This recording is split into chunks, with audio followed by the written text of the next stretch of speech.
జాగ్రత్తగా కొద్దిసేపు దేవదేవుడు మనతో మాట్లాడబోయే విషయాలు నేర్చుకునే ప్రయత్నం చేద్దాం. అందరూ ఫోన్స్ సైలెంట్లో పెట్టండి. ఇంకెంత మాత్రం అటు ఇటు తిరగొద్దు, ఎటు చూడొద్దు, ఎవరితో మాట్లాడొద్దు. అర్థమవుతుందా?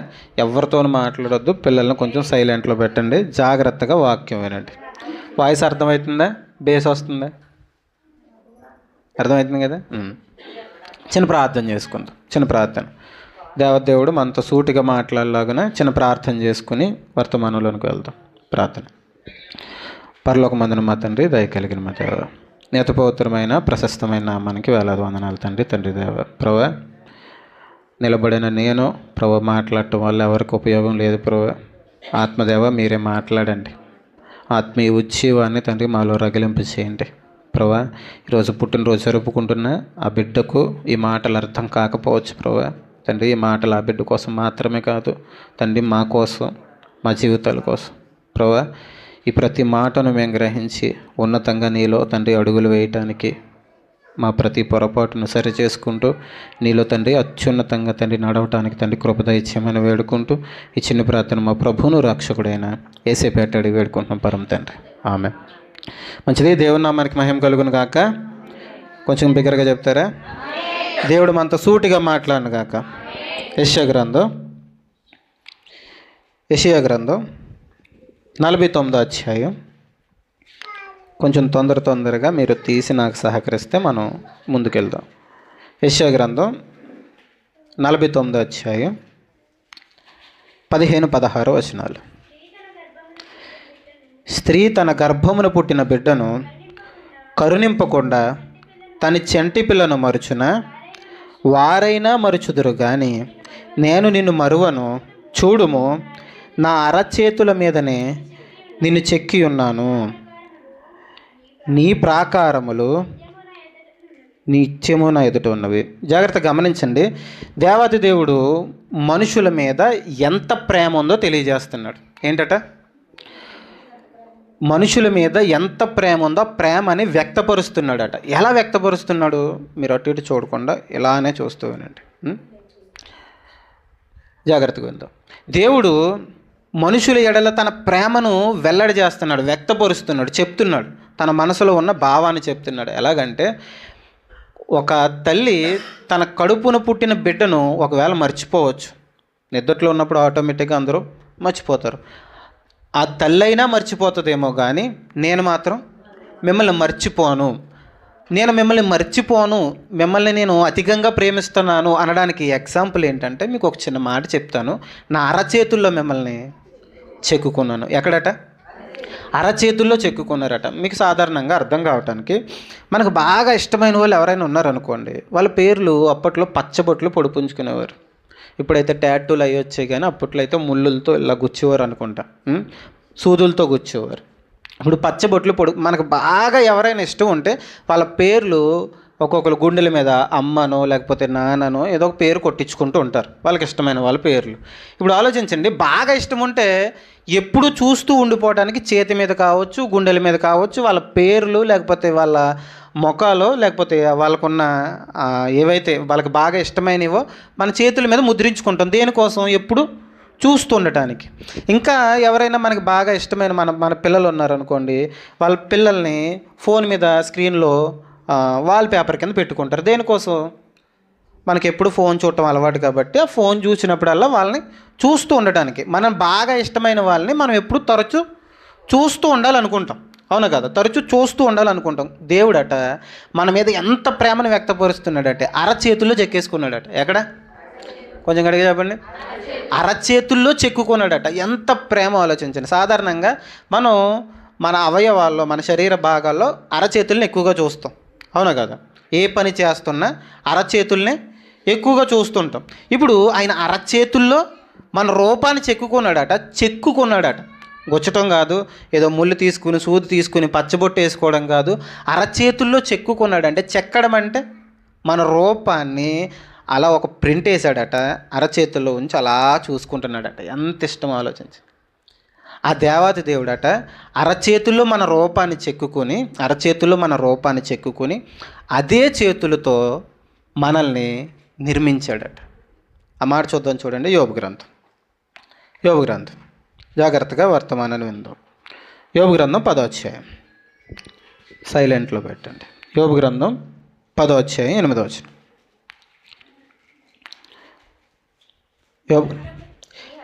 నీ హస్తములు, యోబు గ్రంథం 10వ అధ్యాయం 8వ వచనం చదవం. నీ హస్తములు నా అవయవ నిర్మాణము చేసి ఉన్నవి, నన్ను రూపించి ఉన్నవి. సరిపోతుంది. ఇక్కడ ఆలోచించండి. ఏ హస్తాలలో అయితే, జాగ్రత్తగా వినాలి, ఏ హస్తాలలో అయితే ఆయన మన రూపాన్ని ఆయన చెక్కుకున్నాడో అదే హస్తాలతో, అదే చేతులతో ఏం చేస్తున్నాడట? మనకి అవయవ నిర్మాణం చేస్తున్నాడట. అందంగా మనల్ని రూపొందిస్తున్నాడట. మరొక మాట చూద్దాం చూడండి. కీర్తన గ్రంథం 139వ కీర్తన, 139వ కీర్తన 13వ వచనం చదువుకుందాం. నా అంతరేంద్రియములను నీవే కలగజేసితివి, నా తల్లి గర్భమందు నన్ను నిర్మించిన వాడవు నీవే. మనకు తెలిసిన మాటలేవి. ఎవరు నిర్మించారట? మన తల్లి గర్భంలో మనల్ని నిర్మించిన వారు ఆయన హస్తాలతో నిర్మించారట. జాగ్రత్తగా వినండి. ఆయన ఎప్పుడూ మనల్ని చూస్తూ ఉండటానికి అరచేతుల్లో చెక్కుకున్నాడు. అదే చేతులతో తల్లి గర్భంలో మనకు ఒక అవయవ నిర్మాణాన్ని చేస్తున్నాడట. నిర్మాణము అని ఎప్పుడు అంటారు చెప్పండి?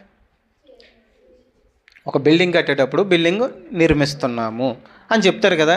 ఇప్పుడు ఒక బిల్డింగ్ కట్టేటప్పుడు, లేకపోతే ఒక పెద్ద పెద్ద ప్రాజెక్టులు కట్టేటప్పుడు సాధారణంగా ఏమని చెప్తారు? నిర్మాణము అని చెప్తారు. దేవాదేవుడు మన శరీరాన్ని నిర్మాణము అని చెప్తున్నాడు. అర్థమవుతుందా? మనకు అవయవ నిర్మాణం చేశాడట. ఆయన అరచేతుల్లో చెక్కుకున్న ఆ రూపాన్ని జాగ్రత్తగా వినండి. ఆ రూపాన్ని చక్కని కళ్ళు, చక్కని నోరు, ముక్కు, చెవులు ఎంత ప్రేమగా చేసుకుని ఉంటాడో ఆలోచించండి. మన పిల్లల్ని మనం చూస్తూ, వీడి ముక్కు నాకులాగే ఉంది, వీడి కళ్ళు వాళ్ళ నాన్నలాగా ఉన్నాయి, వీడి చెవులేమో అలాగున్నాయి, వీడి నోరేమో ఇలాగుంది, అమ్మమ్మలా మాట్లాడుతున్నాడు, నానమ్మలా మాట్లాడుతున్నాడు అని వాళ్ళని చూస్తూ మురిసిపోతాం కదా. ఇప్పుడు దేవుడిచ్చిన బిడ్డల్ని మనం చూస్తూ మురిసిపోతున్నాం. వాళ్ళు మనకలాగా ఉంటున్నారని, జాగ్రత్తగా వినండి, వాళ్ళు మనకలాగా ఉంటున్నారని. దేవుడు తయారు చేస్తున్నప్పుడు ఎంత మురిసిపోయి ఉంటాడు? అవును కదా. తయారు చేస్తున్నప్పుడు ఎంత ప్రేమిస్తున్నాడంటే, ఆయన ప్రేమను వ్యక్తపరుస్తున్నాడు. ఎంత ప్రేమిస్తున్నాడంటే అరచేతుల్లో రూపాన్ని చెక్కేసుకునేంత ప్రేమిస్తున్నాడు. అరచేతుల్లో రూపాన్ని చెక్కేసుకున్న ఆయన, పరలోకంలో ఉన్న ఆయన మనల్ని ఆ లోకం నుంచి ఈ లోకానికి తల్లి గర్భంలో అవయవ నిర్మాణం చేసి ఈ లోకానికి పంపిస్తున్నాడట. అర్థమవుతుందా? ఈ లోకానికి పంపించిన తర్వాత ఆయన అలా వదిలేలేదు మనల్ని. ఏం చేస్తున్నాడట చూద్దాం చూడండి. కీర్తన గ్రంథంలోనే 121వ కీర్తన, 121వ కీర్తన 3వ వచనం చదువుకుందాం. ఆయన నీ పాదము త్రొట్రిల్లనియ్యడు, నిన్ను కాపాడువాడు కునుకడు. ఇశ్రాయేలును కాపాడువాడు కునుకడు, నిద్రపోడు. యెహోవాయే నిన్ను కాపాడువాడు. ఏం చేస్తాడట ఆయన? జాగ్రత్తగా వినండి. ఆయన తన హస్తాలలో ఆయన ఎంత ప్రేమిస్తున్నాడో మీకు చెప్తున్నాను. మనుషులని ఆయన ఎంత ప్రేమిస్తున్నాడు. మనుషుల్ని ఆయన ఎంత ప్రేమిస్తున్నాడంటే అరచేతుల్లో చెక్కేసుకునేంత ప్రేమిస్తున్నాడు. జాగ్రత్తగా వినాలి. పడుకోకూడదు. పడుకుంటే కెమెరా మీ వైపే తిప్పేస్తాను, లైవ్ వచ్చేస్తుంది, అందరూ చూస్తారు. జాగ్రత్తగా వినండి. ఆయన అవయవ నిర్మాణం మనకు చేశాడు. అంతకు ముందుగా అరచేతుల్లో మన రూపాన్ని చెక్కుకుని ఆయన అవయవ నిర్మాణం తల్లి గర్భంలో చేసి ఈ లోకానికి పంపించి ఆయన కంటికి రెప్పలా మనల్ని కాచి కాపాడుతున్నాడట. ఆయన కొనకట్లేదట, నిద్రపోవట్లేదట. అందుకే తల్లి మర్చిపోయినా నేను మర్చిపోను నిన్ను అని ఎందుకు చెప్తున్నాడంటే, తల్లి కునుకుతుంది, తల్లి నిద్రపోతుంది, కానీ నేను కొనకొను, నిద్రపోను. ఎంత ప్రేమిస్తున్నాడో ఆలోచించండి. కంటికి రెప్పలా కాపాడుకుంటున్నాడట. ఈ కంటికి రెప్పలా కాపాడుకుంటున్న ఈ మనుషులు మొదటి మనిషి అయిన ఆదాము ద్వారా ఏమవుతున్నారు చెప్పాలా? మొదటి మనిషి తప్పు చేశాడు. ఒక మనిషి అవిధేయత వల్ల ప్రతి ఒక్కరికి ఏమొచ్చింది? ఇప్పుడు దేవుడు మనల్ని ఎంత ప్రేమగా చేశాడంటే, ఆదాముని ఎలా చేశాడట చెప్పాలా? ఆదాముని ఎలా చేశాడంటే తన స్వరూపమందు తన పోలిక చొప్పున చేశాడట. దేనికోసం చేశాడు? తన స్వరూపమందు తన పోలిక చొప్పున తనలా మనిషిని చేశాడట. దేవుడు మనిషిని ఈ భూమి మీద తనకి ప్రతినిధిగా, రిప్రజెంటేటివ్గా ఉండాలనుకున్నాడు. అంటే నా తరపున మీరేం చేయాలంటే ఈ భూమిని ఏలాలి. ఏం చేయాలా? మీరు ఈ భూమిని ఏలండి, మీరు ఈ భూమిని పరిపాలించండి. నేను ఈ సర్వలోకాన్ని పరిపాలిస్తున్న ఆ పరిపాలకుణ్ణి, మీరు నా బిడ్డలు కనుక మీరు ఏం చేయాలి? భూమిని పరిపాలించాలని ఒక ఏలికలుగా మనుషులను పెడితే మనిషి ఏం చేశాడంటే పాపం చేయటం వల్ల ఏలికలుగా ఉండాల్సిన ఇతను ఏమయ్యాడు? బానిసగా మారిపోయాడు. అర్థమవుతుందా? ఏలికగా ఉండాల్సిన ఈ మనిషి ఎలా మారిపోయాడు? బానిసగా మారిపోయాడు. దేవుడు ఒక అత్యున్నతమైన స్థితినిచ్చాడు. ఆయన అరచేతుల్లో చెక్కుకున్నాడు, అవయవ నిర్మాణం చేశాడు, ఈ లోకానికి పంపించాడు. కంటికి రెప్పలా కాస్తే మొట్టమొదటి మనిషి ఆ యోగ్యతని మిస్ చేసుకున్నాడు. సాధారణంగానండి దేవుడు మనల్ని ఒక చక్కని స్థాయిలో పెట్టాలనుకుంటాడు. మనం అది ఒక్కొక్కసారి మిస్ చేసుకుంటాం మనం చేస్తున్న పనుల వల్ల. ఆలోచించండి, ఒక చక్కని స్థితినిస్తే మనిషి ఏం చేశాడు? దాన్ని పోగొట్టుకున్నాడు. ఆ మొదటి మనిషి అవిధేయత వల్ల మనుషులందరికీ ఏమొచ్చింది చెప్పాలి. కొంచెం గట్టిగా చెప్పండి, కొంచెం గట్టిగా. పాపం వచ్చింది. ఇప్పుడు మనుషులందరూ ఏమయ్యారు? దేవుడు మనల్ని ఎంత ప్రేమిస్తున్నాడో చెప్తున్నాను నేను. మనుషులందరూ ఏమయ్యారు? మనుషులందరూ పాపులైపోయారు. అంటే అందరూ పాపులైపోయారు. ఎవరు చేసిన తప్పు వల్ల? ఆదాము చేసిన తప్పు వల్ల ప్రతి మనిషి పాప అయిపోయాడు. ఇప్పుడు ఆ దేవాతి దేవుడట, మనల్ని నిర్మించిన ఆ దేవుడే, అరచేతుల్లో చెక్కుకున్న ఆ దేవుడే, మనల్ని కంటికి రెప్పలా కాపాడుతున్న ఆ దేవుడే ఈ లోకానికి దిగొచ్చి మన పాపాలని ఆయన భుజాల మీద వేసుకున్నాడట. ఆయన మనల్ని ప్రేమిస్తున్నాడట. చెప్తున్నాడు, చూద్దాం. చూడండి, రోమిలికి రాసిన పత్రిక ఎంత ప్రేమిస్తున్నాడో చెప్తున్నాడు.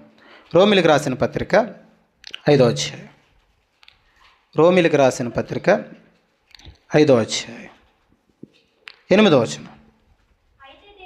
అయితే దేవుడు మన ఎడల తన ప్రేమను వెల్లడిపరుచుచున్నాడు. ఎట్లనగా, మనం ఇంకనూ పాపులమై ఉండగానే క్రీస్తు మన కోసం చనిపోయాను. కాబట్టి ఆయన రక్తము వలన ఇప్పుడు నీతిమంతులుగా తీర్చబడి మరింత నిత్యముగా ఆయన ద్వారా ఉగ్రత నుంచి, జాగ్రత్తగా చూడండి, ఉగ్రత నుంచి ఏం చేయబడతామట? రక్షించబడుదుము. ఏం చేయాలట? రక్షించబడుదుము అంటే బడతాము.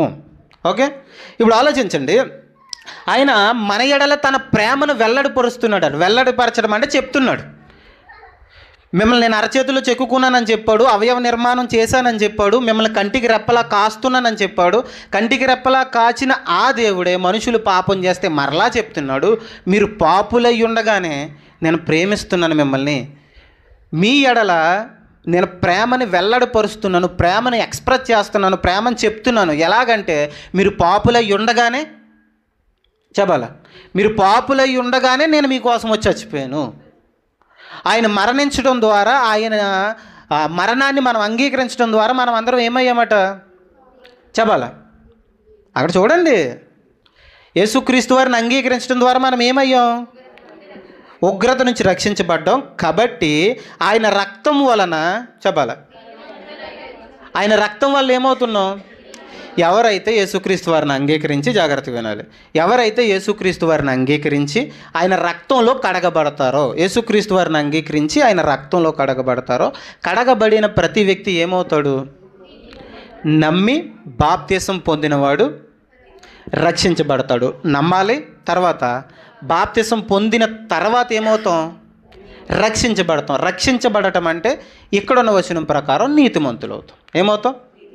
ఒకప్పుడు ఆదాము వల్ల ఏమయ్యాం? ఆదాము వల్ల పాపులమయ్యాం. యేసుక్రీస్తు వారిని నమ్మడం వల్ల ఏమవుతున్నాం? నీతిమంతులం అవుతున్నాం. ఇప్పుడు ఆలోచించండి, ఇది మన వల్ల కలిగిందేం కాదు, మనం ఏదో కష్టపడి సంపాదించుకున్నది కాదు. జస్ట్ ఆయన్ని నమ్మటం వల్ల నమ్మటం వల్ల నీతి వచ్చింది. ఏంటి? ఆయన్ని నమ్మడం వల్ల, ప్రభువా నేను నా పాపాన్ని నేను ఎప్పటికీ తీసేసుకోలేను, నువ్వు నా తరపున మరణించవని ఎప్పుడైతే మనం అంగీకరించి బాప్తిస్మంలోకి అడుగు పెడతామో ఆయన నీతి మనకు ఆపాదించబడుతుందట. జాగ్రత్త వినాలి, ఆయన నీతి మనకు ఆపాదించబడుతుందట. చూడండి, ఆయన మనల్ని ఎంత ప్రేమిస్తున్నాడో. ఆయన మనల్ని చెయ్యడమే కాదు, కంటికి రెప్పలా కాపాడడమే కాదు, మనల్ని 3 పూటలు పోషించడమే కాదు, చక్కటి ఆరోగ్యం ఇవ్వడమే కాదు, మనం పాపం చేసి నరకానికి జారిపోతున్నామని ఆయనే పరలోకాన్ని విడిచిపెట్టి ఈ లోకానికి వచ్చి ఆయన రక్తాన్ని ఇచ్చి మనల్ని ఏం చేశాడట? నీతిమంతులుగా చేశాడట. ఇప్పుడు యేసుక్రీస్తు వారిని అంగీకరించి అంటే బాప్తిసం పొందిన వాళ్ళందరూ ఒకసారి చేయొద్దండి. మమ్మల్ని ఏం అడగలేండి, చేయొద్దండి. మనం అంతా ఏమయ్యాం ఇప్పుడు చెప్పాలా? మరలా చెప్పండి. మనం అంతా నీతిమంతులమయ్యాం. ఎలా నీతిమంతులమయ్యాం చెప్పాలా? నమ్మి బాప్తిసం పొందటం వల్ల ఏమయ్యాం? ఆయన రక్తం వల్ల. మన వల్ల అయ్యామా? ఆయన రక్తం వల్లే నీతిమంతులమయ్యాం. ఈ నీతిమంతులైన మనము చెయ్యాల్సిన పనులు కూడా కొన్ని ఉన్నాయట. అర్థమవుతుందా? నీతిమంతులైన తర్వాత డైరెక్ట్గా మనం పరలోకం వెళ్ళిపోతామంటే లేదు. ఈ మధ్యలో ఒక పోరాటం ఉంది అని పౌలు గారు చెప్తున్నారు. మనం నీతిమంతులమయ్యాం, యేసుక్రీస్తు వారిని అంగీకరించిన ప్రతి వ్యక్తి పరలోకం వెళ్ళిపోతాడంటే లేదు. అంగీకరించిన తర్వాత నీకు ఒక పోరాటం ఉందని చెప్తున్నారు. ఆ పోరాటం ఏంటో చూద్దాం. చూడండి, హెబ్రీయులకు రాసిన పత్రిక 12వ అధ్యాయం. హెబ్రీయులకు రాసిన పత్రిక 12వ అధ్యాయం 2వ వచనం. మనము కూడా ప్రతి భారమును సులువుగా చిక్కులుపెట్టు పాపమును విడిచిపెట్టి విశ్వాసానికి కర్త దాన్ని కొనసాగించువాడైన యేసు వైపు చూచుచు మన ఎదుట ఉంచబడిన పందెములో ఓపికతో పరిగెత్తుదుము. మన ఎదుట ఏముంచబడిందట చెప్పాలా? మనము యేసుక్రీస్తు వారిని విశ్వసించాం, ఆయనే ఆ విశ్వాసాన్ని కొనసాగించేవాడు. మీరు ఒక మాట గుర్తు చేసుకోండి, ఆ యేసు వైపు చూడండి. ఆ యేసు వైపు చూస్తే ఆయనే విశ్వాసానికి కర్త, ఆ విశ్వాసాన్ని కూడా ఆయనే కొనసాగిస్తాడని చెప్తూ మీ ఎదుట ఉంచబడిన పందెపు రంగంలో ఎలా పరిగెత్తాలట? ఓపికతో పరిగెట్టండి. మన ముందు ఏముంది?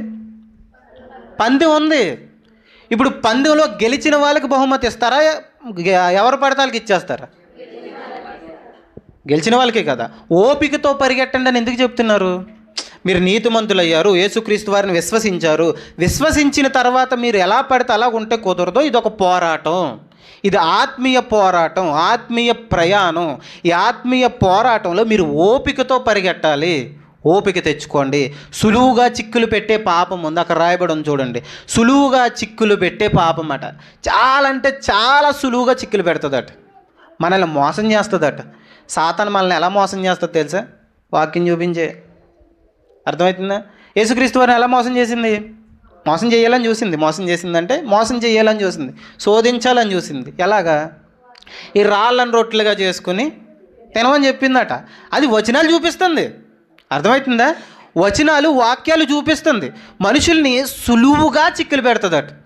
ఎంత సులువుగా అంటే మనం ఫోన్ తీసామనుకోండి, మంచిగా చూద్దామని తీస్తాం, కానీ మనకు తెలియకుండా మెల్లమెల్లగా ఎక్కడికి పోతామో మనకి తెలియదు. అర్థమవుతుందా? ఎక్కడికి పోతామో మనకు తెలియదు. సాదాగా టీవీ పెడతాం, పొద్దున్నే వాక్యం పెడతారండి. అందరూ పొద్దున్నే వాక్యం పెడతారు, దేవుని మాటలు వింటుంటారు. 10 అయినప్పటికీ ఆ వాక్యం అయిపోయింది. 10 అయినప్పటికీ ఆ వాక్యం అయిపోతుంది, వచ్చేస్తుంది, టీవీలో వచ్చేస్తే అవి టీవీలో తలకాయలు పెట్టి చూస్తుంటాం మనం. ఇప్పుడు ఆలోచించండి, పాపమట సులువుగా చిక్కులు పెడుతుందట. చాలా అంటే చాలా సులువుగా చిక్కులు పెడుతుందట. ఈ సులువుగా చిక్కులు పెట్టే ఈ పాపాన్ని విడిచిపెట్టి విశ్వాసానికి కర్త, దాన్ని కొనసాగించు. నువ్వు గెలవాలి, నువ్వు గెలవటానికి ప్రయత్నించు. నువ్వు పాపం చేస్తే ఆ పాపాన్ని నేను తీసేశాను, నిన్ను బలవంతంగా నేనేం పరలోకం నేను తీసుకెళ్ళను. ఇది పందెపు రంగు.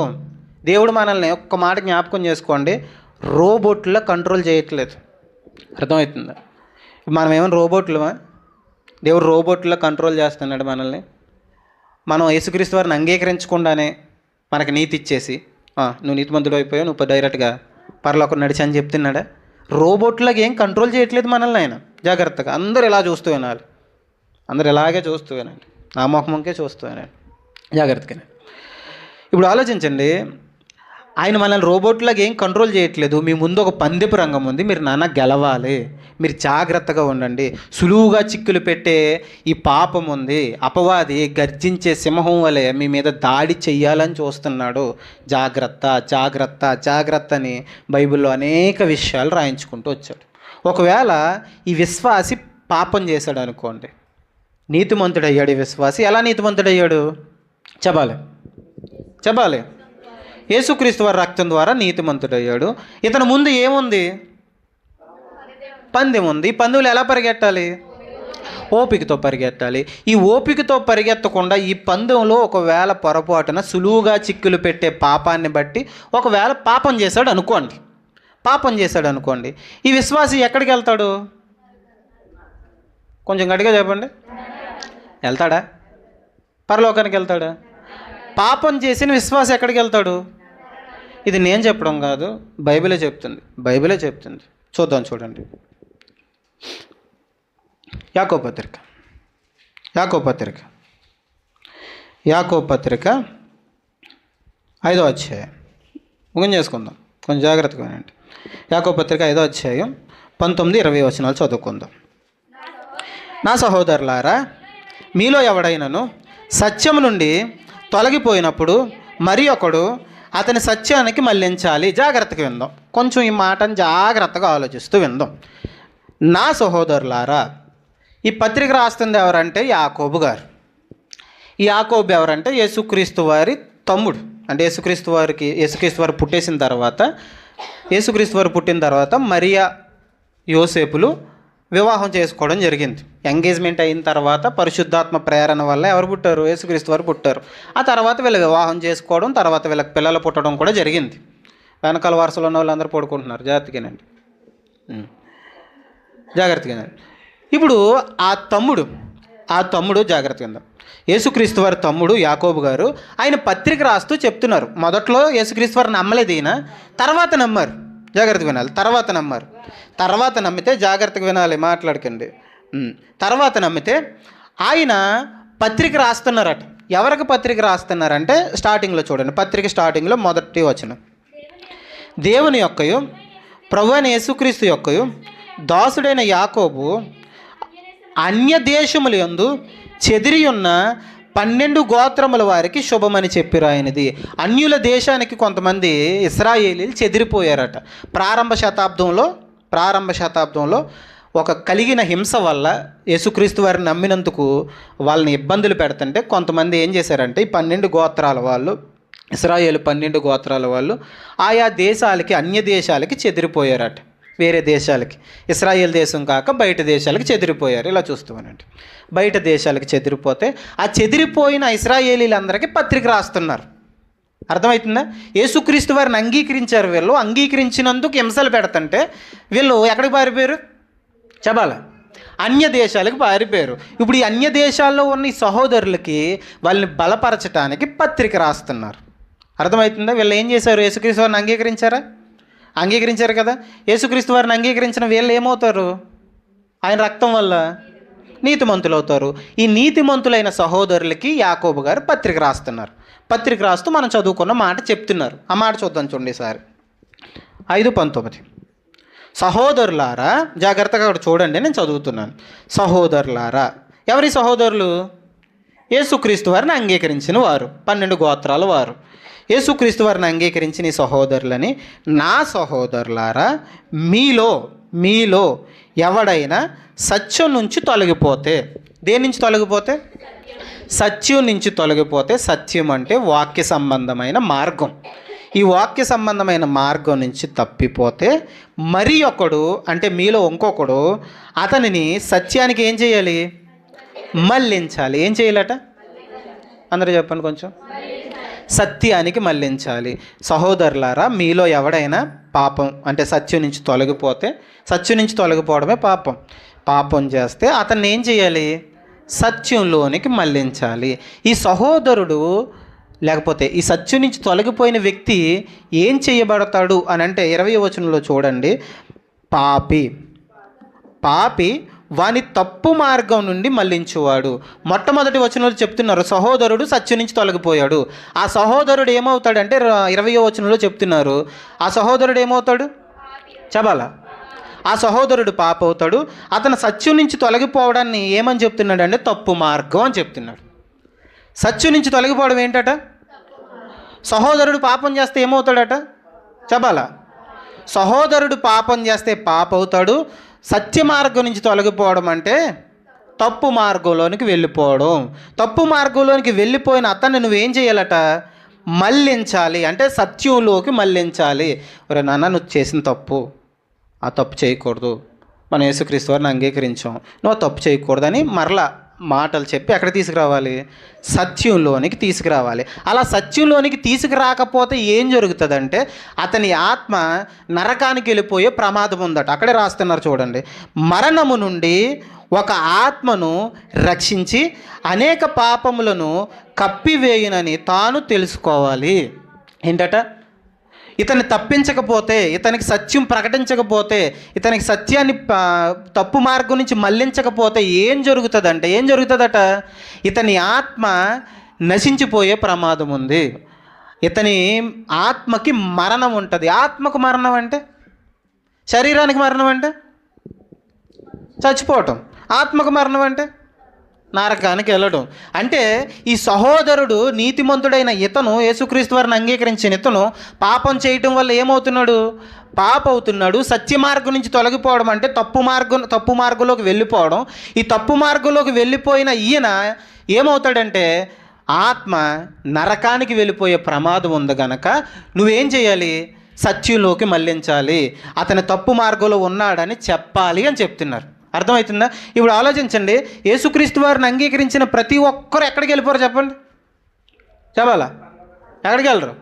చెప్పాలి కొంచెం గట్టిగా. పరలోకానికి వెళ్ళరు.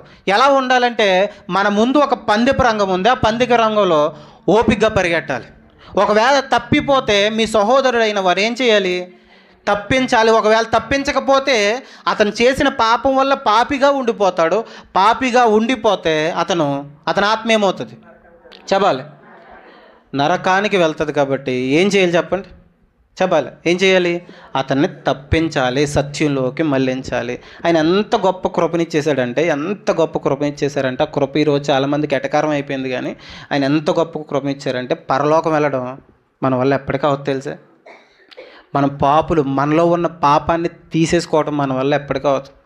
ఈ పాపాన్ని మనం తీసుకోలేమని పరలోకం నుంచి ఆయన దిగి ఈ లోకానికి వచ్చి మనల్ని నీతిమంతులుగా మారిస్తే ఈరోజు ఎలా ఉన్నా పర్లేదు, ఏం చేసినా పర్లేదు, ఎక్కడికి వెళ్ళిపోతాం మనం? ఇలాంటి పనులు ఎక్కువైపోయినాయండి. ఆలోచించండి. మన ముందు పందెపు రంగం ఉంచబడింది. ఏముంచబడింది? మన ముందు పందెపు రంగం ఉంచబడింది. ఇప్పుడు మీకు ఇంకో మాట జ్ఞాపకం చేస్తాను చూడండి. పేతురు గారు రాసిన మొదటి పత్రిక ముగించేస్తాను. పేతురు గారు రాసిన మొదటి పత్రిక 4వ అధ్యాయం. పేతురు గారు రాసిన మొదటి పత్రిక 4వ అధ్యాయం 17-18 వచనాలు. పేతురు గారు అందరూ తీయండి. పేతురు గారు రాసిన మొదటి పత్రిక 4వ అధ్యాయం 17-18 వచనాలు. తీర్పు దేవుని ఇంటి యొద్ద ఆరంభమగు కాలం వచ్చి ఉన్నది. ఎక్కడ ప్రారంభమవుతుందట? ఏం ప్రారంభమవుతుంది? తీర్పు. ఎవరు తీరుస్తారు? దేవుడు తీర్పు తీర్చడానికి సిద్ధంగా ఉన్నాడు. ఎక్కడ ప్రారంభమవుతుంది? దేవుని ఇల్లు అంటే సంఘం. దేవుని ఇల్లు అంటే సంఘం. సంఘంలో ఎవరు ఉంటారు? సేవకులు ఉంటారా? సంఘంలో ఎవరు ఉంటారు? విశ్వాసులు ఉంటారు. ఎవరు ఉంటారు? ఈ విశ్వాసుల్ని మనం ఇందాక రోమిలికి రాసిన పత్రికలో చదువుకున్నాం. ఆయన రక్తం వల్ల ఏమయ్యారు ఈ విశ్వాసి? ఇప్పుడు సంఘంలో ఎవరు ఉంటారు చెప్పండి? ఎవరుంటారు? సంఘంలో నీతిమంతులు ఉంటారు. తీర్పు ఎక్కడ మొదలవుతుంది అంటే నీతిమంతుల దగ్గరే మొదలవుతుంది. అర్థమవుతుందా? నీతిమంతుల దగ్గర మొదలవుతుంది. తర్వాత మాట చూడండి. తీర్పు దేవుని ఇంటి వద్ద ఆరంభం ఒక కాలం వచ్చి ఉన్నది, అది మన యొద్ద. జాగ్రత్తగా వినండి, మన యొద్ద. ఎవరు రాస్తున్నారు ఈ పత్రిక? చెప్పాలా? పేతురు గారు రాస్తున్నారు. పేతురు గారు ఏం చెప్తున్నారంటే అది మన యొద్దే. మనము అంటే కలిపి మాట్లాడుతున్నారు. తీర్పు మనకు కూడా ఉంది అని చెప్తున్నారు. ఎవరు? పేతురు గారు. అర్థమవుతుందా? తీర్పు మన దగ్గరే ప్రారంభమైతే, ఒకవేళ మన దగ్గరే ప్రారంభమైతే తర్వాత మాట చూడండి, దేవుని సువార్తకు అవిధేయులైన వారి గతి ఏమైపోతుంది? ఆలోచించండి. తీర్పు మన దగ్గరే ప్రారంభమవుతుంది. మన బ్రతుకులే సరిగ్గా లేకపోతే వాక్యం వినలేని వాళ్ళ పరిస్థితి ఏమైపోతుంది అని చెప్తూ తర్వాత మాట చూడండి. మరియు నీతిమంతుడే రక్షింపబడుట దుర్లభమైతే భక్తిహీనుడు పాపి ఎక్కడ నిలుస్తారో ఒక క్వశ్చన్ వేసి వదిలేశారు. నీతిమంతుడే. ఎవరు నీతిమంతులు చెప్పాలా? నీతిమంతులు ఎవరు చెప్పండి. అదేంటి నీతిమంతులు ఎవరు? యేసుక్రీస్తు వారి అయ్యో గుసగుసలాడుతున్నారు. ఎన్ని గడికి చెప్పండి. యేసుక్రీస్తు వారి రక్తం చేత కడగబడిన వారు నీతిమంతులు. ఇక్కడ చెప్తున్నారు నీతిమంతులే రక్షింపబడుట దుర్లభమైతే. దుర్లభము అంటే కష్టమైపోతుంటే, నీతిమంతుడే రక్షింపబడడం కష్టమైపోతుంటే ఇంకా భక్తిహీనుడు ఏం రక్షించబడతాడు? అర్థమవుతుంది. అంటే నీతిమంతుడైనంత మాత్రం డైరెక్ట్గా ఎక్కడికి వెళ్ళిపోం చెప్పాలా? వెళ్ళము. డైరెక్ట్గా పరలోకం వెళ్ళము. తీర్పు ఉంటుంది, మనకి తీర్పు ఉంటుంది. నీతిమంతులైన వారు రక్షించబడడం కష్టమైపోతుంది అంటే అర్థం ఏంటి చెప్పండి? ఈ నీతిమంతులు ఈ ప్రయాణంలో ఏమవుతున్నారు? పడిపోతున్నారు. ఈ ప్రయాణంలో ఓడిపోతున్నారు. పందెంలో గెలవలేకపోతున్నారు. మనమే ఓడిపోతుంటే, మనమే పందెంలో గెలవలేకపోతుంటే వాళ్ళు ఎలా గెలుస్తారు? మనము అని చెప్తున్నారు చూడండి. ఆయన అర్థమవుతుందా? అంటే మనకి కూడా ఖచ్చితంగా ఏముంటుంది చెప్పండి? చెప్పాలా? తీర్పు ఉంటుంది. మనం నీతిమంతులైన అంత మాత్రాన డైరెక్ట్గా వెళ్ళిపోతామని కాదు. జాగ్రత్తగా వినండి. డైరెక్ట్గా వెళ్ళిపోతామని కాదు. మనకి పందెపు రంగం ఉంది, ఓపికతో పరిగెట్టాలి. మనం నీతిమంతులైనంత మాత్రాన డైరెక్ట్గా రక్షించబడిపోము. నీతిమంతుడే రక్షించబడుట దుర్లభమైతే భక్తిహీనుడు పాపి పరిస్థితి ఏంటి? నువ్వే పాపం చేస్తుంటే, యేసుక్రీస్తు వారు నమ్ముకున్న నువ్వే సరిగ్గా లేకపోతే ఇంక భక్తిహీనుడు ఎలా ఉంటాడో అని చెప్తున్నారు. అర్థమవుతుందా? ఇప్పుడు ఆలోచించండి. అంగీకరించిన ప్రతి ఒక్కరు ఎక్కడికి వెళ్ళిపోరు చెప్పండి? అందుకే యేసుక్రీస్తు వారు మాట చెప్పారు, ఇరుకు మార్గమును ప్రవేశించేవారు ఎంతమంది? ఇప్పుడు యేసుక్రీస్తు వారిని అంగీకరించిన వాళ్ళంతా పరలోకం వెళ్ళిపోతే ఈ ప్రపంచంలో ఎవరు ఎక్కువ ఉన్నారు చెప్పండి? క్రైస్తవులేనా? 750 మంది 750 కోట్ల ప్రజలుంటే 750 కోట్ల ప్రజలుంటే 750 కోట్ల మంది ప్రజలు ఉన్నారు ఈ ప్రపంచంలో. అందులో క్రైస్తవులు సుమారుగా 400 కోట్లు ఉంటారు. 400 కోట్లు అనుకుంటా. 400 కోట్లు ఉన్నారు. అంటే ప్రపంచంలో ఎక్కువ మంది ఉన్న వాళ్ళు ఎవరు? క్రైస్తవులు. యేసుక్రీస్తు వారు ఏం చెప్పారు తెలుసా? ఇరుకు మార్గమున ప్రవేశించేవారు తక్కువ మంది. ఇరుకు మార్గమున పోరాటం జ్ఞాపకం చేసుకోండి. ఇది పోరాటం. ఇరుకు మార్గమున పోరాడుడి. ఇరుకు మార్గంలో ప్రవేశించేవారు ఎంతమంది అట? కొద్దిమంది. అదేంటి? యేసుక్రీస్తు వారిని అంగీకరించిన ప్రతి ఒక్కరు పరలోకం వెళ్ళిపోతే ఇరుకు మార్గంలో ప్రవేశించేవారు ఎక్కువ మంది అని చెప్పొచ్చుగా. కొద్దిమంది అని ఎందుకు చెప్తున్నారు? అంటే ఎంతమంది యేసుక్రీస్తు వారిని అంగీకరించి నీతిమంతులు అయిపోయినప్పటికీ ఈ పోరాటంలో పడిపోయి పాపయి నశించిపోతున్నారు. అందుకే వెళ్ళేవాళ్ళు కొద్దిమంది. ఎంతమంది అట? కొద్దిమంది. మీకు చిన్న ఉపమానం జ్ఞాపకం చేస్తాను. మన చిన్నప్పుడు సండే స్కూల్లో చదువుకున్నది. నేను ఒక మాట చెప్తానండి. మన ప్రారంభాలే మంచివి. మన ప్రారంభ బోధలు ఏవైతే ఉన్నావో, ప్రారంభ సిద్ధాంతాలు ఏవైతే ఉన్నావో చాలా అంటే చాలా మంచివి.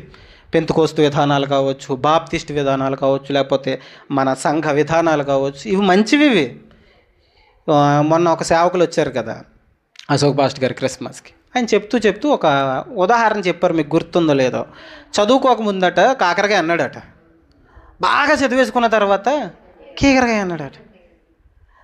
ఒకసారి జేమ్స్ అన్నయ్య గారు మాట్లాడుతూ వాళ్ళ ఊరిలో ఒక ఆవిడ కోయిట వెళ్ళిందట. కోయిట వెళ్ళేసి వచ్చి ఆవిడ అంటుందట, కూరగాయలు అమ్మే అతని దగ్గరికి వెళ్ళి బెండకాయలను చూసి ఇవి ఏం కాయలు అని అంటుందట. ఏంటి? బెండకాయలు కూరగాయలు అమ్ముకున్న ఆయన దగ్గరికి వెళ్ళి బెండకాయలు చూసి ఇవి ఏం కాయలు అని ఇలా రా నేను చెప్తాను అన్నాడట. అలా ఆయన, నీకు బాగా ఎటకారం అయిపోయింది, నువ్వు ఇలా రా నేను చెప్తాను అన్నాడట. అర్థమవుతుందా? ఇప్పుడు ఆలోచించండి. మనుషులకి జ్ఞానం పెరిగిపోతున్న కొలది ఏమైపోతుందంటే అవి డైరెక్ట్గా కనిపించిన మనం ఇంకోలాగా అర్థం చేసుకుంటున్నాం. మీకు చిన్న ఎగ్జాంపుల్ చెప్తాను, జాగ్రత్తగా వినండి. చిన్న ఎగ్జాంపుల్ మన సండే స్కూల్లో నేర్చుకున్నవే. ఒకప్పుడు మనం పాటలు పాడుకున్నాం. సమయము పోనివ్వక సిద్ధపడు మా సంఘం, ఆయన త్వరగా వచ్చేస్తున్నాడు, కాలం బహు కొంచెమే, నువ్వు ఎలాగ ఉండాలి? సిద్ధంగా ఉండాలి అని పాటలు పాడుకున్నాం అప్పట్లో మనం. ఇప్పుడు ఆలోచించండి, జాగ్రత్తగా వినండి. మీకు ఒక మాట చెప్తాను, చిన్న ఉపమానం చెప్తాను. ఆ ఉపమానం ఏంటంటే, యేసుక్రీస్తు వారు ఈ ఉపమానం చెప్పారు. ఒక 5 బుద్ధి లేని కన్యకులు ఉన్నారట. సండే స్కూల్ ఇది. ఒక 5 బుద్ధి లేని కన్యకులు ఉన్నారట. ఇంకొక 5 ఈ బుద్ధి లేని వాళ్ళు, బుద్ధి ఉన్న వాళ్ళు ఎవరి కోసం ఎదురు చూస్తున్నారు? పెళ్లి కుమారుడి కోసం, అంటే యేసుక్రీస్తు వారి కోసం ఎదురు చూస్తున్నారు. వీళ్ళు కన్యకలు అని ఎందుకు పిలుస్తున్నారు అంటే సంఘాన్ని కన్యకతో పోల్చడం జరిగింది. ఈ కన్యకలందరూ, అంటే ఈ విశ్వాసులందరూ ఎవరి కోసం ఎదురు చూస్తున్నారు? యేసుక్రీస్తు వారి రెండో రాకడ కోసం ఎదురు చూస్తున్నారు. జాగ్రత్తగా వినండి, సండే స్కూల్ పాఠమే ఇది. ఎదురు చూస్తున్నారు. ఎదురు చూస్తుంటే వీళ్ళు అంతా రెడీగా ఉన్నారు. ఆయన రావటం లేట్ అయింది. పెళ్లి కుమారుడు రావటం లేట్ అయింది. నిజంగా యేసుక్రీస్తు వారు రాకడ కొంచెం లేట్ అయింది. వచ్చేసరికి వీళ్ళు సిద్ధపాటు కలిగి లేరట. సిద్ధపాటు కలిగి లేక కొంతమంది ఆయన వచ్చేసరికి లేట్ అవుతుందేమో, వచ్చేసరికి దీపాలు వెలిగించాలి, దివిటీల్లో నూనె అయిపోతుందేమో, నూనె పోసుకుని నూనె రెడీగా పెట్టుకుని కొంతమంది బుద్ధి గల వాళ్ళు ఉన్నారట. ఆ నూనె అంటే విశ్వాసం, విశ్వాసానికి సాదృశ్యం. అంటే విశ్వాసాన్ని పెంపొందించుకుంటూ చక్కగా విశ్వాసం కలిగి భక్తి కలిగి జీవిస్తున్నారట ఐదుగురు. భక్తి జీవితానికి కలిగి జీవిస్తున్నారంట ఐదుగురు. కొంతమంది ఏం చేశారంటే, ఆయన ఎప్పటికప్పుడు వస్తారులే, వచ్చేటప్పుడు చూసుకుందాం, వచ్చేటప్పటికి అప్పటికప్పుడు ఏం చేసేద్దాం, అప్పటికప్పుడు నూనె వేసేసుకుందాం, అంటే అప్పటికప్పుడు విశ్వాసం సంపాదించేసుకుందాం, అప్పటికప్పుడు భక్తిగా బతికేద్దాం అనుకుంటున్నారట. కానీ కొంతమంది ఏం చేస్తున్నారంటే, ఆయన ఎప్పుడు వస్తాడో మనకు తెలియదు కాబట్టి మనం జాగ్రత్తగా బతకాలి, విశ్వాసంగా బతకాలి అని దివిటీలలో నూనె వేసుకోవడం అంటే భక్తిగా బతుకుతున్నారు వీళ్ళు. ఇప్పుడు ఆయన రావడం లేట్ అయిపోతే వీళ్ళందరూ పడుకున్నారట. రావడం లేట్ అయితే పడుకున్నారట. వీళ్ళందరూ పడుకుంటే ఇప్పుడు దూరంగా మాట వినిపిస్తుంది. ఏంటి? పెళ్లి కుమారుడు వచ్చేస్తున్నాడు, అంటే యేసుక్రీస్తు వారు వచ్చేస్తున్నారు, అంటే రెండో రాకల్లో వినబడే బోర శబ్దం. బోర శబ్దం. ఇప్పుడు పెళ్లి కుమారుడు వచ్చేస్తున్నాడు అని చెప్తే ఇప్పుడు అందరూ దివిటీలు వెలిగిస్తున్నారు. ఈ ఐదుగురి మాత్రం ఎందుకు వెలగట్లేదు, చూద్దాంలే, చేద్దాంలే, పర్లేదులే అనేసి అనుకున్నారు. వీళ్ళు నూనె లేదు, విశ్వాసం లేదు. విశ్వాసం లేకపోవడం వల్ల వీళ్ళ దివిటీలు వెలగట్లేదు, నూనె లేకపోవటం వల్ల. వెలగకపోతే వీళ్ళని ఇమ్మన్నారట, మా నూనె మీకిస్తే మేము కూడా సగంలోనే ఆరిపోతాం, ఆయన వచ్చేదాకా ఉండదేమో. లేదు లేదు లేదు, మీరు బయట కొంతమంది అమ్ముతారు, వాళ్ళ దగ్గరికి వెళ్ళి కొనుక్కోండి. అంటే విశ్వాసాన్ని అమ్మేది ఏంటి? సంఘాల దగ్గరికి వెళ్ళి, అంటే వాక్యం విని మళ్ళీ బలపర్రండి అని చెప్తున్నారు. అర్థమవుతుందా? వాక్యం విని మళ్ళీ బలపర్రండి అని. ఇప్పుడు నూనె తెచ్చుకోవడానికి వెళ్ళి బయటికి వెళ్ళారు. ఈలోపు ఎవరు వస్తారట? పెళ్లి కుమారుడు వచ్చేసాడు. వచ్చిన వెంటనే డోర్ క్లోజ్ చేయబడింది. డోర్ క్లోజ్ చేయబడిన తర్వాత లోన పెళ్లి విందు జరుగుతుంది. గొర్రెపిల్ల వివాహ మహోత్సవం అంటారు దాన్ని, పరలోకపు విందు. డోర్ క్లోజ్ చేయబడింది. వీళ్ళు వెనకాలే తీరుబడిగా వచ్చారట నూనెలు వేసుకుని. మేము కూడా ఈసారి ఏం చేస్తాం, వెలిగేస్తాం మేము అనేసి వచ్చారట వాళ్ళు. మేము కూడా ఈసారి వెలిగేస్తామని వచ్చి తలుపు కొడుతున్నారట. ప్రోవా మేము బయట ఉన్నాం, మేము కూడా నీకోసమే ఎదురు చూసాం, తలుపు తీ ప్రభు అంటే యేసుక్రీస్తు వారు ఏమన్నారు తెలుసా? ఆ మాట చదువుతాను చూడండి. మత్తయి సువార్త 25వ అధ్యాయం 11, 12, 13 వచనాలు చదువుకుందాం. 25వ అధ్యాయం. అంతటా తలుపు వేయబడింది. జాగ్రత్తగా వినాలి. తలుపు వేసేసారట. ఆ తరువాత తక్కిన కన్యకులు వచ్చి, అంటే బుద్ధి లేని కన్యకులు వచ్చి, అయ్యా మాకు తలుపు తీయమని అడుగగా అతడు, మిమ్మును ఎరుగనని నిశ్చయంగా మీతో చెప్పుచున్నాను. తర్వాత మాట, ఆ దినమైనను ఆ గడి అయినను మీకు తెలియదు గనక మెలకువగా ఉండండి. ఎలా ఉండండి? ఇప్పుడు ఆలోచించండి. ఒక మాట చెప్తాను మీకు. బుద్ధి లేని కన్యకులు, బుద్ధి గల కన్యకులు ఎవరి కోసం ఎదురు చూస్తున్నారు? కొంచెం గట్టిగా చెప్పండి. అంటే యేసుక్రీస్తు వారు నమ్మారు. ఒక ఐదుగురు బయట ఉండిపోవడానికి కారణం ఏంటి? రెండో రాకల్లో వచ్చి తలుపు ముయ్యబడింది అంటే అర్థం ఏంటి? రెండో రాకల్లో ఆయన వచ్చాడు. రెండో రాకల్లో వచ్చి వీళ్ళని లోనకి తీసుకుని వెళ్ళిపోయి తలుపు వేసేసాడంట. వీళ్ళు మాత్రం బయట ఉండిపోయారంట. అంటే అర్థం ఏంటి? రెండో రాకల్లో వచ్చి ఆయన మనల్ని ఎక్కడికి తీసుకెళ్తాడు? పరలోకానికి తీసుకెళ్తాడు. తలుపు వేయబడింది. ఈ ఐదుగురు మాత్రం బయట ఉండిపోయారట. ఎందుకు అంటే వీళ్ళు యేసుక్రీస్తు వారి కోసం ఎదురు చూస్తున్నారు, వీళ్ళు యేసుక్రీస్తు వారిని అంగీకరించారు, వీరు కూడా యేసుక్రీస్తు వారిని నమ్ముకుని నీతిమంతులయ్యారు. వీళ్ళు కూడా సంఘం యేసుక్రీస్తు వారిని నమ్ముకున్నారు. కన్యకలు అంటే సంఘం. ఇప్పుడు సంఘస్థులు వీళ్ళంతా కొంతమంది బుద్ధి లేని వాళ్ళు ఉన్నారు, బుద్ధి గల వాళ్ళు ఉన్నారు. యేసుక్రీస్తు వారి కోసం ఎదురు చూస్తున్నారు. వీళ్ళు ఎదురు చూస్తున్న వీళ్ళకి విశ్వాసపు స్థాయి తగ్గిపోతే, భక్తి జీవితం లేకపోతే యేసుక్రీస్తు వారు ఏం చేశారు చెప్పండి? బయట వదిలేసి లోనికి వెళ్ళిపోయారు. మీరు ఎవరో కూడా నాకు తెలియదని చెప్తున్నారు, తర్వాత వచ్చి బతిమాలితే. అర్థమవుతుందా? ఇప్పుడు ఆలోచించండి. కొంచెం వాటర్ ఉంది నాకు. ఇప్పుడు ఆలోచించండి, జాగ్రత్త ఏందో. ఈసారి వినండి, మీరు వినండి. ఆలోచించండి. యేసుక్రీస్తు వారిని నమ్ముకున్నంత మాత్రాన ఎక్కడికి వెళ్ళమని బైబిల్ చెప్పింది చెప్పండి? ఏం ఉండాలి? ఇంకా గట్టిగా మాట్లాడితే, అక్కడ ఉన్న భాష ప్రకారం మాట్లాడుకుంటే బుద్ధి ఉండాలట. బుద్ధి ఉన్న వాళ్ళు ఏం చేస్తారు?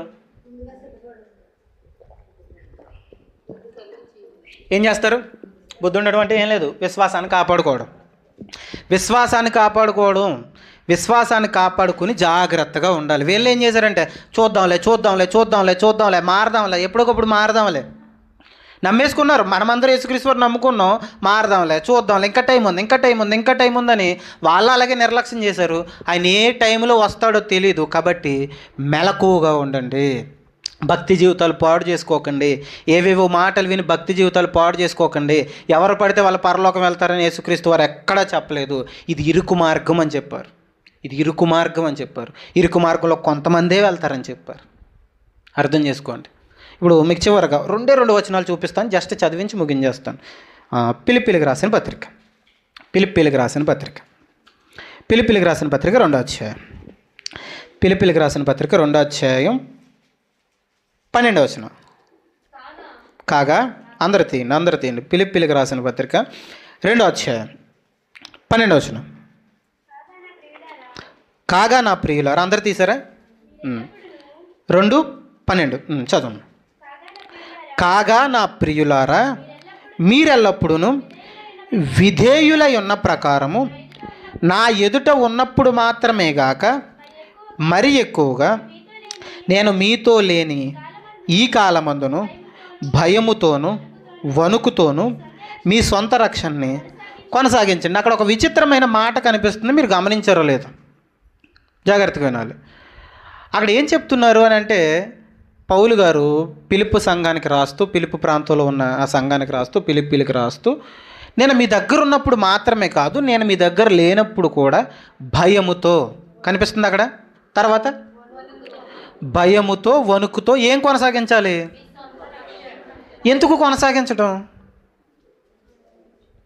ఎందుకు కొనసాగించమంటున్నారంటే, పోరాటం ఇది. ఈ పోరాటంలో నువ్వు గెలవాలి, ఓపికతో పరిగెట్టాలి, నీ సొంత రక్షణను కొనసాగించు. భయం ఉండాలి, వణుకు ఉండాలి, జాగ్రత్త పడాలి. ఆయన ఎప్పుడు వస్తాడో తెలియదు. నా డివిటీల్లో నేను ఏమించుకోవాలి? నువ్వు నుంచుకోవాలి. విశ్వాసం కలిగి ఉండాలి, భక్తి కలిగి ఉండాలి, ప్రార్థన జీవితం కలిగి ఉండాలి. జాగ్రత్తగా ఉండాలి. భయపడండి అని చెప్తున్నారు సంఘానికి.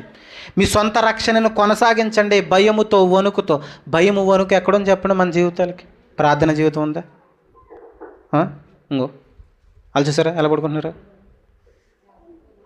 భయం ఉండాలట. తర్వాత భయం ఉండాలి, వణుకు ఉండాలి. భయము వణుకుతో సొంత రక్షణను ఏం చేయాలి? కొనసాగించాలి. సొంత రక్షణను కొనసాగించండి, జాగ్రత్తగా ఉండండి అని బైబిల్ గ్రంథం చెప్తుంది. గొప్ప రక్షణ ఇచ్చేసాడండి ఆయన. ఇంత గొప్ప రక్షణని నిర్లక్ష్యం చేస్తే మనల్ని ఎవరు తప్పిస్తారు?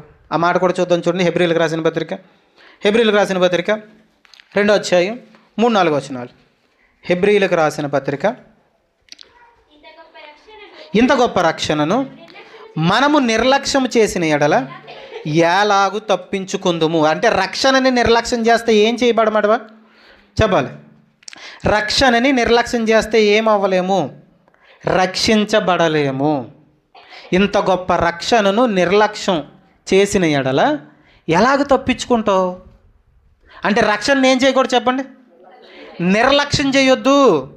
రక్షణని నిర్లక్ష్యం చేయొద్దు. ఇది పోరాటంలో గెలవాలి.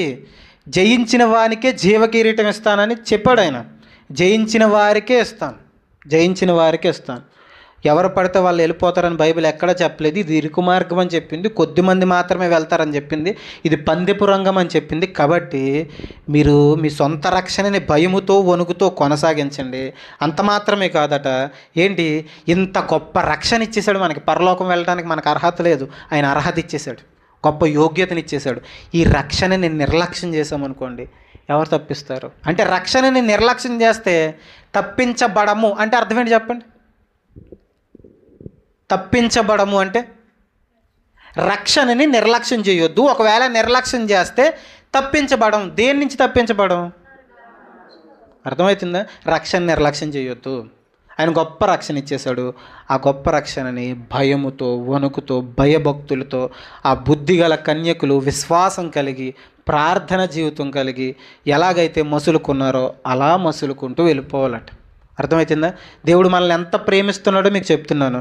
ఆయన అరచేతుల్లో చెక్కుకున్నాడు. ముగించేస్తున్నాను. ఆయన అరచేతుల్లో చెక్కుకున్నాడు. అరచేతుల్లో చెక్కుకున్న ఆయన అదే చేతులతో మన రూపాన్ని చేశాడు, మన అవయవ నిర్మాణం చేశాడు.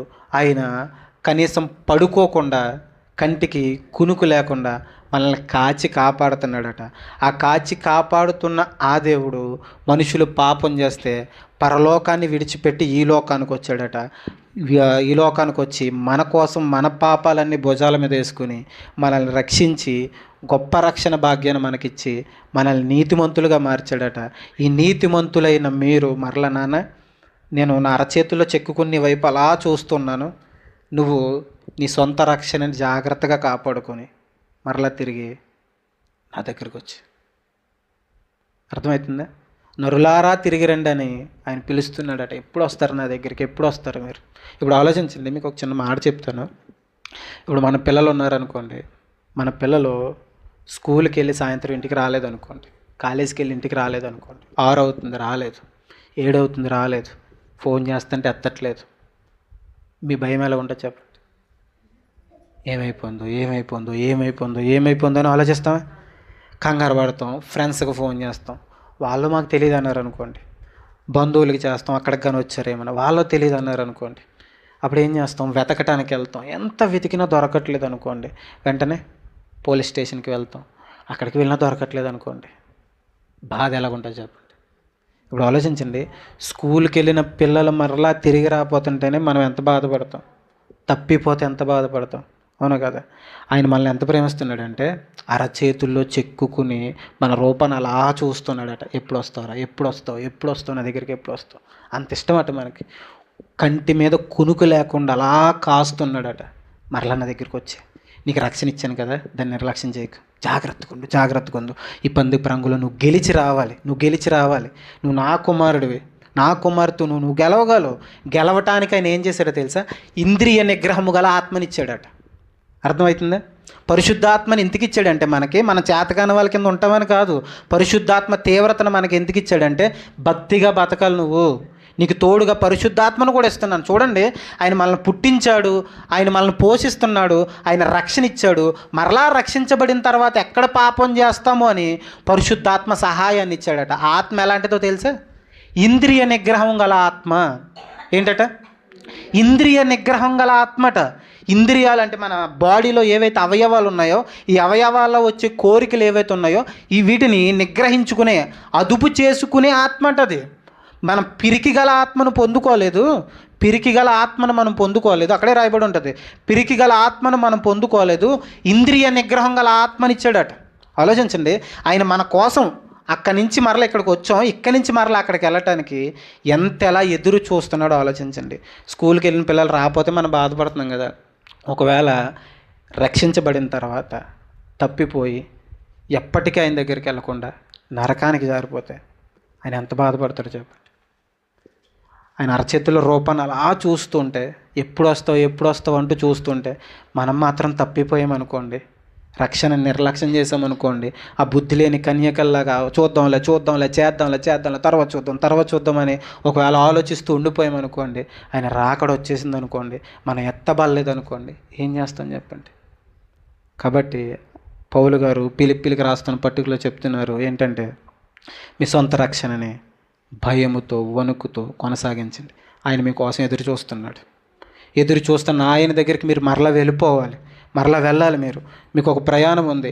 ఈ ప్రయాణంలో ఎలా పడితే అలా ఉండకండి. ఇది ప్రయాణం. మీరు ప్రయాణికులు, యాత్రికులు. ఈ భూమి మీద మన యాత్రికులు మాట. ఇప్పుడు ప్రయాణం చేసేటప్పుడు నిద్రపోయామనుకోండి, స్టేషన్ ఏమవుతుంది? ఎదురు చూస్తుండాలి కదా. ఎదురు చూస్తుండాలా? ఆ ఎదురు చూపులు ఎక్కడ ఉన్నాయి చెప్పండి? ఆయన వచ్చేస్తాడని బుద్ధిగల కన్యకులు అలా ఎదురు చూస్తున్నారట. ఎంతమంది ఎదురు చూస్తున్నాం చెప్పండి? భక్తి జీవితాన్ని ఎంతమంది కాపాడుకుంటున్నాం చెప్పండి? జాగ్రత్త కలిగి మసులుకుందాం. మనం నీతిమంతులుగా చేశాడు ఆయన, మన కోసం ఎదురు చూస్తున్నాడు. ఈ రక్షణని జాగ్రత్తగా కాపాడుకోవాలి, నిర్లక్ష్యం చేయకూడదు. ఎలా పడితే అలా ఆ మాటలు వినేసి మనల్ని మోసం చేసే వాళ్ళు చాలామంది ఉంటారు.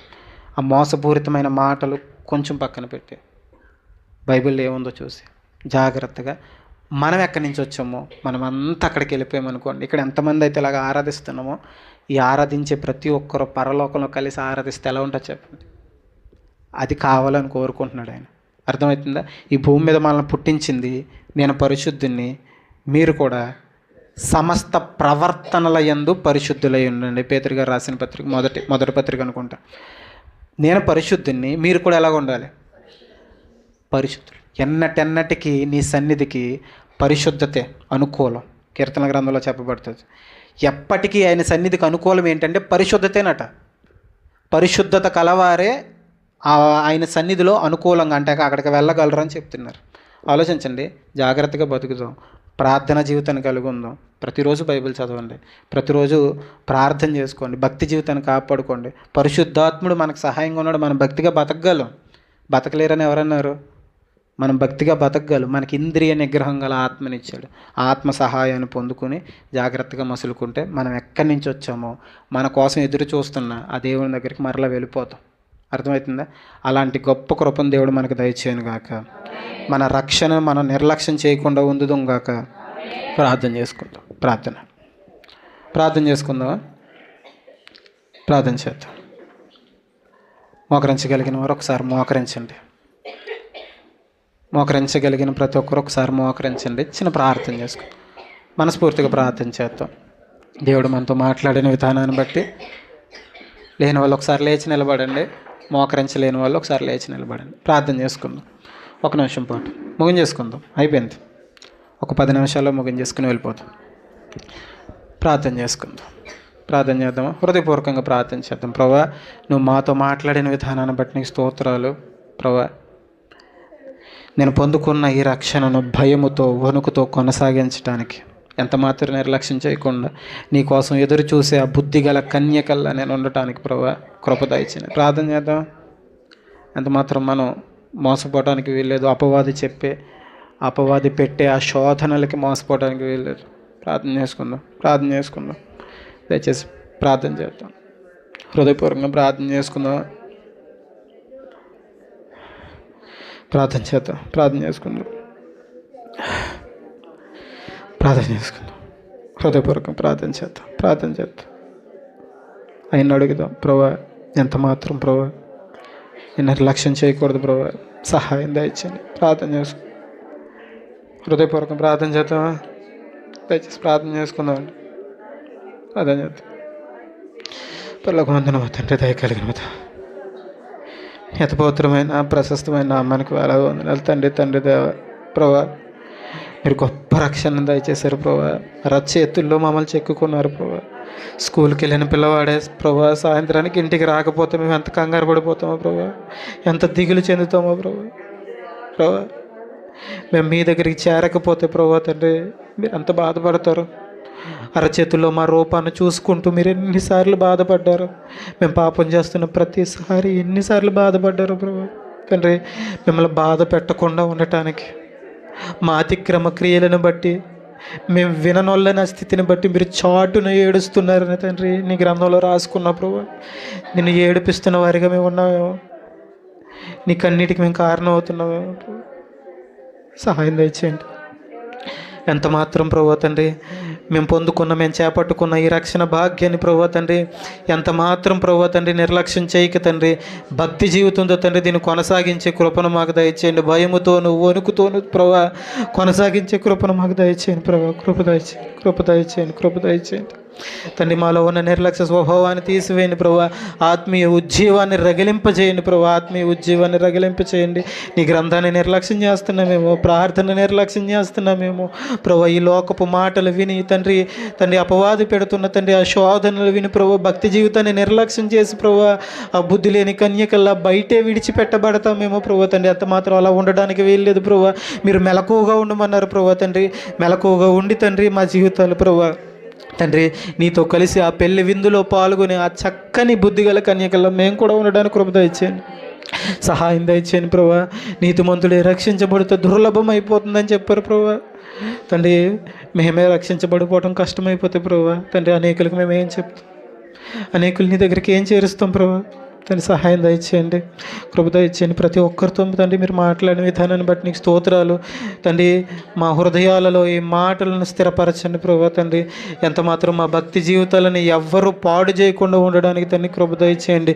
మునుపు మేము ఎంత భక్తిగా అయితే ఉన్నామో ప్రభా ప్రారంభ దినాలలో ప్రభా తండ్రి, అలనాడు ప్రభా ఎపిఎస్సి సంఘానికి ప్రభా మీరు చెప్తున్నారు ప్రభా మీరు విడిచిపెట్టిన ప్రేమను, మీ మొదటి ప్రేమను నువ్వు విడిచిపెట్టావు, మరలా మొదటి ప్రేమను కలిగి ఉండమని ప్రభా ప్రకటన గ్రంథంలో ప్రభా ఎపిఎస్సి సంఘానికి మీరు సెలవిస్తున్నారు ప్రభా తండ్రి. ఆ మొదటి ప్రేమను మరలా కలిగి జీవించడానికి తండ్రి కృప దయచేయండి. ఎంత మాత్రం ప్రభా తండ్రి ఈ లోకపు నిర్లక్ష్యాన్ని మాలోకి తెచ్చుకోకుండా ప్రభా తండ్రి ఆత్మీయ ఉజ్జీవాన్ని మాలో రగిలింపజేయండి ప్రభా. పరిశుద్ధాత్మ దేవ ప్రతి ఒక్కరి మీద మీ ఆత్మ కుమ్మరింపును దయచేయండి ప్రభా తండ్రి. మీరు మాతో ఉంటే తండ్రి మేము ఇంద్రియ నిగ్రహం గల తండ్రి ఆత్మని మీరు మాకు దయచేశారని చెప్పారు ప్రభా తండ్రి. ఆత్మను మేము పొందుకుని ప్రభా తండ్రి నీ కోసం ఉన్నతంగా ప్రభా తండ్రి బ్రతకడానికి కృప దయచేయండి. అలనాడు ప్రభా తండ్రి నీ శిష్యులు ఎవరైతే ఉన్నారో ప్రభా తండ్రి, అపోస్తులు ఎవరైతే ఉన్నారో ప్రభా తండ్రి, పరిశుద్ధాత్మని పొందుకొని ప్రభా రోజుల్లో ప్రభా వాళ్ళు పొరపాట్లు ఉన్నాయి, వారిలో తప్పులు ఉన్నాయి ప్రభా. ఎప్పుడైతే పరిశుద్ధాత్మ తీవ్రత పెంతుకొస్తే దినం రోజు బలంగా వారి మీదకి దిగిందో ప్రభా తండ్రి, వారిలో ఏ పొరపాటు లేదు ప్రభా తండ్రి, ఏ దోషము లేదు ప్రభా తండ్రి. వారు చాలా అంటే చాలా భక్తిగా బతికారు ప్రభా తండ్రి. అలాంటి ఆత్మీయ ఉజ్జీవాన్ని మాలో రగిలింపజేయండి ప్రభా. ఆత్మీయ ఉజ్జీవాన్ని మాలో రగిలింపజేయండి ప్రభా. ఈ లోకపు మాటలు తండ్రి, ఈ లోకపు తండ్రి ఆ బోధకులు తండ్రి, లేకపోతే నిర్లక్ష్యం చేసే తండ్రి ఆ మనుషులు ఎవరైతే ఉన్నారో ప్రభా ఆ నిర్లక్ష్యం చేసే తండ్రి ఆ మాటల వైపు తండ్రి మేము ఎంత మాత్రం తిరక్క ప్రభా తండ్రి నిర్లక్ష్యం లేకుండా ప్రభా తండ్రి ఉజ్జీవంతో భయముతో వణుకుతో మీరు పొందుకున్న రక్షణ భాగ్యాన్ని కొనసాగించే కృపను మాకు దయచేయండి. కృపలో భద్రపరచండి. ప్రతి విషయంలో మీ సహాయాన్ని దయచేయండి ప్రభా. మాలో ఉన్న ప్రతి నిర్లక్ష్యం పోవునుగా కానీ ప్రార్థన చేస్తున్నాం ప్రభా తండ్రి. ప్రతి దినము నీ గ్రంథాన్ని చదువుతుంగా కానీ ప్రార్థన చేస్తున్నాం ప్రభా తండ్రి. భక్తి జీవితం కలిగి జీవితంగా కానీ ప్రార్థన చేస్తున్నాం ప్రభా. సహాయం దయచేయండి. ప్రతి ఒక్కరి మీద మీ ఆత్మ కుమ్మరింపు కలుగునుగా కానీ ప్రార్థన చేస్తున్నాం ప్రభా. సహాయం దయచేయండి, కృపలో భద్రపరచండి తండ్రి. మీ మెండైన దీవెనలు ప్రతి ఒక్కరి మీద కుమ్మరించమని వేడుకుంటూ ఈరోజు పుట్టినరోజు జరుపుకుంటూ నా బిడ్డను కూడా మీరు జ్ఞాపకం చేసుకోమని వేడుకుంటూ ఈ చిన్న ప్రార్థన మా ప్రభువును రక్షకుడైన యేసయ్య పేరట అడిగి వేడుకుంటున్నాం పరమ తండ్రి. ఆమేన్. అందరికీ వందనాలండి.